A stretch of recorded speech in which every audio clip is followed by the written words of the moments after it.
Hey, what's up, kings and queens? Welcome to 10 tips for CK3 that I gathered over 300 hours ish of playing the game pre-release and after release.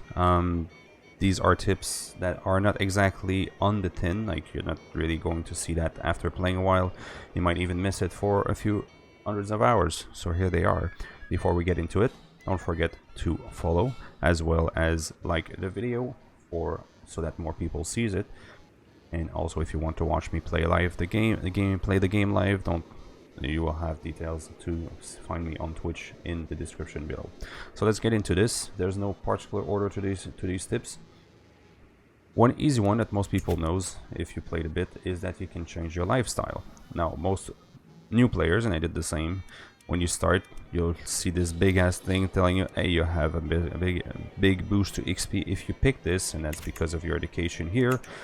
And like the intuitive thing is to go down here, and yeah, you should do that very often, and that's where you should probably buy a whole tree. However, very often good stuff is at the top of the trees, and you can also, if you pick one mouse over here, it's going to tell you, hey, you can change focus in 5 years, exactly 5 years from now. Now, this is not only changing the focus in the same lifestyle, you can actually change lifestyle completely. Which means that you can go pick up starting perks from some trees that you might want, either for build, because sometimes there are builds that can be made with perks in 2 different lifestyles. A good one is, an easy one to understand, is Seducer and Family. So maybe you want to go down Family, but you want to have a big family, so maybe you take like Weeds in the Garden and Enticing Opportunity, so you can seduce your wives better and you get massive fertility here. Don't want to go down all Seducer because you're not going to cheat or anything, so you pick 2 here and then you move here and you do your family thing. Another one that is not exactly a build, that's basically very useful for anyone that's a cultural head, and you should be after a while,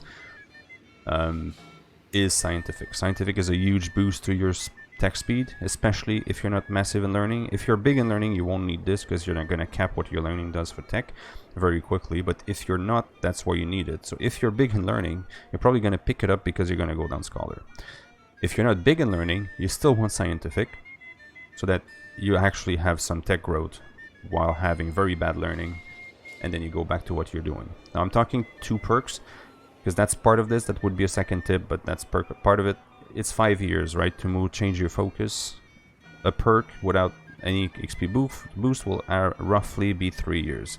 So if you move right as soon as you can, you're basically wasting a second perk. You already got like maybe 60-75% of that perk. So you might as well stick around for 6 years, get 2 perks. Very often there's 2 good ones, like Pedagogy would help you with your wars, by example, and then move to what you were doing. Second tip, partition counts already given titles, and that's why we picked this guy, because this guy has partition, he has 2 sons, and he's losing a count, but he's a duke. Now this is not good if your children would actually split the realm by getting, like, if you would get another duchy. But it's pretty good if it's going to split minor titles, like smaller titles than your main titles, so we're talking counties here. It's also especially good if you're conquering a lot. So if you're tribal, it's very good because first, you're stuck on conflict partition for much longer than other people, but second, you have conquest CB, so you can conquer much easier. And the reason here is that, unlike Gavelkind from CK2, partition actually counts what you give them. So if I give him what he's gonna get, which is this one, then you will see that he's not in the succession anymore. He's not going to get half of what I have. He was only getting this. I gave him what he was going to get. It's basically an advance on his inheritance. Now, keep in mind that if we keep expanding, then he would be expecting more because we would have more land ourselves.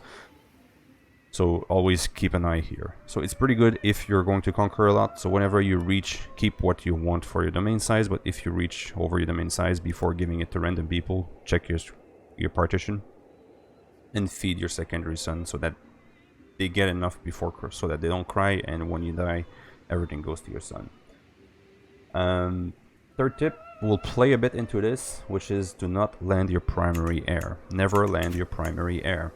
2 reasons for this. While he is a child, if you land him and he becomes an adult, this is explained by the fact that any landed character has its own court, and then any character in that court will have to be invited for you to control them. So if you land your primary heir as a child, when he becomes an adult, you won't have the find spouse option. So you won't be able to marry him properly. He's going to pick someone random. Do not trust the AI with that. And then, at worst, they will have traits that you don't want to have. At best, the wife's going to have random stats that you don't need her to keep. And then you might be in a religion that cannot divorce easily, like Catholics. But even then, even if he's an adult, you don't want to lend him still, because then he will have children, which will most likely be your heir, because eventually you'll play as him, and then he's going to have a son too. If you're still him, and he gets, basically you get grandchildren, if he's lended, that grandchild is in his court now. And then you won't be able to educate child, because since it's his primary heir, it's almost impossible to offer guardianship to the primary heir of someone that has a court. So what you do is you don't lend him, so he stays in your court, so his kids will be in your court too, and then you can educate your grandchild to prepare him to rule eventually and play as him. It plays into this, however, as by basically counterbalance, because what if I fed him to deal with the partition as in tip 2, but then this guy dies. Then he becomes my heir and he's landed. So there's a double-edged sword here. You'll figure out which one is easier. There might be other ways to deal with partition. We might see that in another video, but it's not for this one. Tip number 4, free contract as vassal. Another reason why I picked this guy, he's a vassal. Now, this tip only works for feudal characters. Because, well, you need the contract mechanic for it to make sense, and it's only useful for vassals. What you can do at the very start of the game, every character is considered to have never had a modification to their title. Not 867, unless you're playing the Emperor of Byzantium, which this tip will not affect you. Everything else is conferred partition, right? And it's going to take you, at best, 33 years to start unlocking this, another 15 years maybe to unlock the age itself, and then maybe 15-20 years if you're good in learning to unlock hereditary rule to move to partition. Even then, I would argue that if once you understand how to manage partition properly, confederate partition and partition would roughly be the same, especially if you're a vassal, because you're not going to expend that much as a vassal. But here's the thing: you can actually promise limit yourself to only be stuck to forced partition. Or forced partition means that you cannot change to any laws that is not partition. So you can actually move to partition. It's going to give you some more prestige. It's going to cost you more prestige, sorry, to move it, 25 more prestige. But you're forced to stay in partition. That means any 3 in partition, you could be high partition if possible, but you're forced to partition. The first single heir law is house seniority, which you could consider to be a bad one. But even if you wanted that, that's 1050 to unlock the age. So again, maybe another 30 years to actually get the tech. So we're talking 1080, let's say 200 years. You're going to be stuck on a partition law for 200 years at the bare minimum. Which means this is free. And the point is, this does nothing for 200 years if you start in 867. Which means you can promise that to your ruler. It hurts you in no way, shape or form, but that counts as an advantage toward your liege. Your liege consider, oh, that's a good thing for me. It's forcing him to partition. It's good for the liege because it means that if you expand very big and you have multiple duchies, then it's going to explode into multiple subjects, so he's more guaranteed to not have a massive vassal. But you'll be partitioned anyway. With or without this, you'll be on partition anyway. But what you can do is then use this to get something for yourself, like reduce your taxes, reduce your levies, or guarantee yourself a spot on the council, which is what I would suggest. Steward is very strong, Chancellor is very strong. Like, you get massive bonuses for being in the council, and generally speaking, the AI will give a position where you have good stats, which will usually play into your education, and each position in the council gives you 15% extra XP, which will stack over your education. So here's a tip: if you start as a vassal, that's the one thing you should do day one. Tip number 5, forbid kids to be knights. That's an easy one to understand. So unless you want a child to die to manage partition, that's a one way to do it. But your main heir, you probably don't want him to die. You probably educated him well. Unless like you got unlucky and he's bad, then you want him to kill him. It's the same tip, just on like to the other side. You can go to your knights and say, my heir, so him,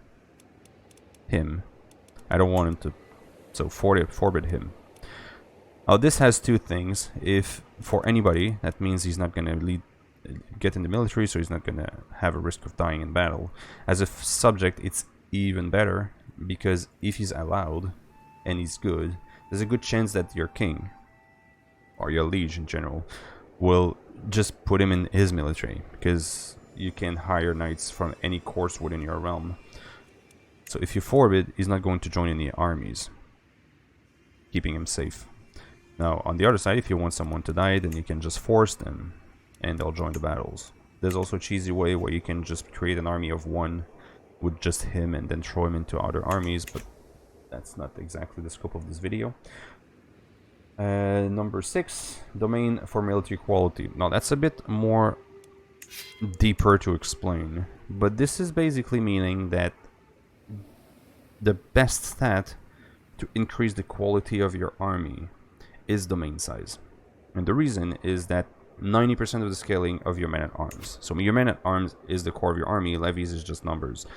It's your men-at-arms that will do like the vast majority of the work with your knights. But that feeds a bit onto also into knights, this tip. So now this is a tip that is true the more the game is advanced, as you unlock new buildings and you build more buildings.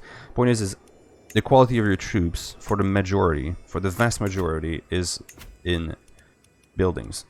Every unit type, with the exception of heavy cavalry, and heavy cavalry actually has one in India, but every other unit type will have a quality building linked to it. So skirmishers and archers, so light infantry, archers, but any skirmishers and archers will be using the military camp. Cavalry, like light cavalry, will use hunting grounds, and heavy infantry and spearmen will be using barracks. Now if you look at the barrack and you go tier 8, you get, if say I use heavy infantry, they get 9 damage and 5 toughness. Now here's the thing, they stack. It's not only one, they stack. So the more domain you can have, the more quality you'll be able to stack into your troops. So while domain size is already super important for an economy, because you get 100% of the taxes out of your domain, it's even the best stat. Like, I don't care how good you are in strategist if you take strategist all the time. Of course this will stack on top of it, but you're better off going down architect. I wouldn't say that architect is the best tree, but in terms of specifically unit control, like quality control of your troops, you want more domain. Like 2 domain size from divided attention in the architect lifestyle. Now, I wouldn't say this is good. I'll explain that in another video, but it's something that you keep losing on succession. But I would say that this is better than anything you would get in strategist. Now, not to say that this is not good, and it might be your best option if you don't have the money to build buildings. But this is best if you want more domain. If you need the money to build buildings, a Varisius will be better than like getting a 20% on, because keep in mind that also this will be scaling off this, because these are base stats, these are base numbers, while strategist gives you multipliers. So there will be multipliers on top of that. The LDR, domain size, is the best thing in the game if you're talking about min-maxing. I'm not talking about role-playing here. Number 7, one-sided truces against mercenaries. This is if you get attacked by someone and you can't win because they hired a bunch of mercenaries. Now, keep in mind that mercenary contracts last 3 years, so within those 3 years you'll probably be losing that war. Here's the thing, keep in mind that truces are only so one-sided, character-based in the game. Say I get attacked by Anjou here, and he hires a bunch of mercenaries, and I'm like, okay, I don't have the money right now, I'm pretty sure I'm gonna lose. 90% chance I'm gonna lose because I don't have the mercenaries to deal with his mercenaries. Well, here's the thing, let him win. Surrender. Not surrender right away, like bide your time, Basically, you're playing against the clock on the contract of the guy. You just spent a bunch of money to guarantee this war, so you can't win right now. So bide your time. Count the 3 years. Stay at war for as long as you can. Then surrender. Like, maybe don't let your capitals be siege or whatever. Don't fight the battle, just run away. One way to save your character. That should be another tip that was not in the list, but here's a bonus. If you're losing a war and you have no way to make sure that your capital doesn't fall, an easy way is raise your army somewhere else. Make sure that your ruler is leading the army and run away. As if your ruler is leading the army, that means he's not in the capital, so you are guaranteed to not be captured when your capital is sieged. That's talking about a war you can't win. But back to the mercenaries thing. His mercenary contract is 3 years. So let the war last as long as possible, then surrender. Lose it, doesn't matter. You'll always get a claim on land you lost. But keep in mind, this truce is one-sided. It's always the attacker that gets the truce. You don't get a truce against someone you just lost to if you were the defender. So just wait. You know he's not going to re-attack you. Just wait until this mercenary contract is over. Now, assuming it's not the one super rich, you probably won't have the money to hire the mercs again. And then just attack and get your stuff back. Number 8. Transfer vassals to kill factions. We'll switch to, I don't know who has factions at the start in 867. Yeah, he doesn't. I won't move, but basically you'll see this most often when you inherit, and because of short range modifiers. Now, hear that. I'm not gonna go through the whole thing, but so in times of peace and stability, the opposite of this, in times of peace and stability, you're better off having as many vassals as you can below vassal limit. That answers directly to you, because it's saving you steps of taxes. So you know you only get a portion of the taxes of your vassal, but then he also is getting only a portion of the taxes of his vassals. So if you're a king and you're talking about a count that's under a duke, you're only getting, say it's 10%, you only get 10% of that count's taxes. So basically nothing.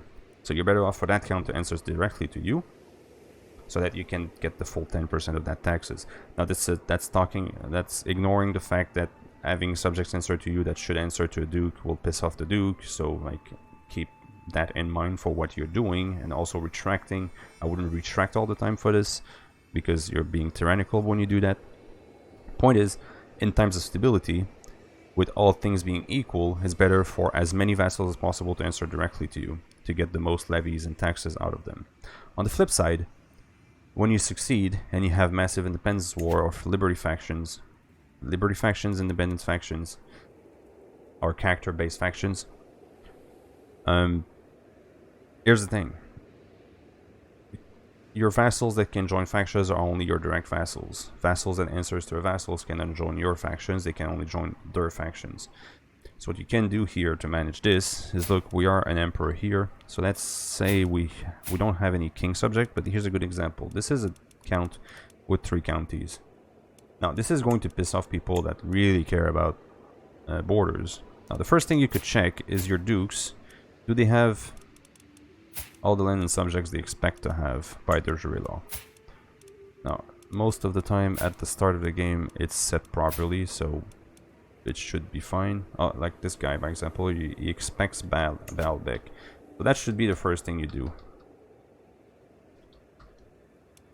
We go to Baalbek. Now, do we own it directly? No, it's a subject, it's a vassal. So, and is this a vassal that's in the faction? No, he's not, but it's fine. This guy will be much more happy. First, he'll lose the 25.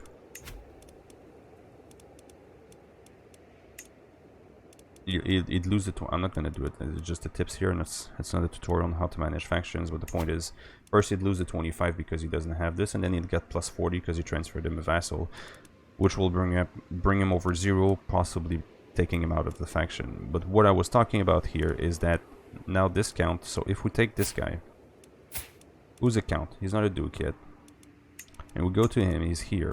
Now the first thing I would do is check if the land he has is under a duchy that already exists.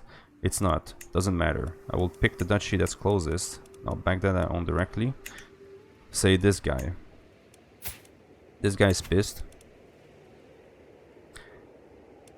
But you can transfer this guy out. I could find him. This guy.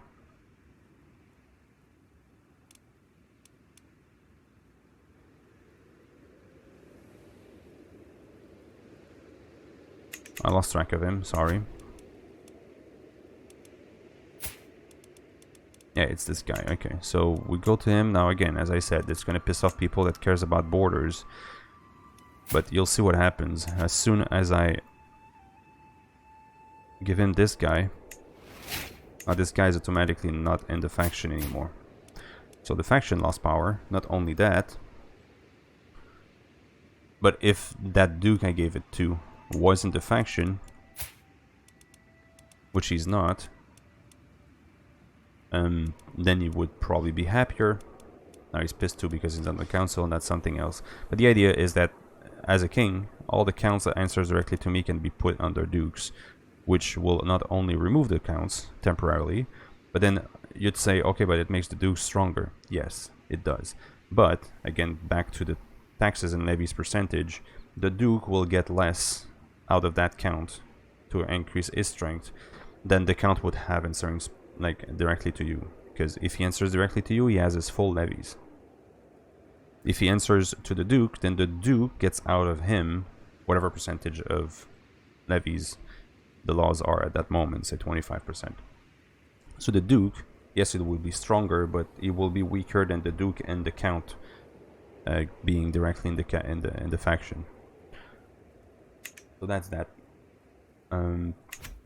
Tip number 9, pilgrimage and feasts. So that leads also into stability. That's something that probably everybody thought about. Always save money when succession happens. Now, the good thing about CK3 is that you always really know, unless it's in battle or by murder or whatever, you'll know more or less when you're gonna die. It's gonna stay ailing. When it starts to ail, then you have a percent chance every month, on average around 10 years, to die. And if it's on death's door, then it's within the next months.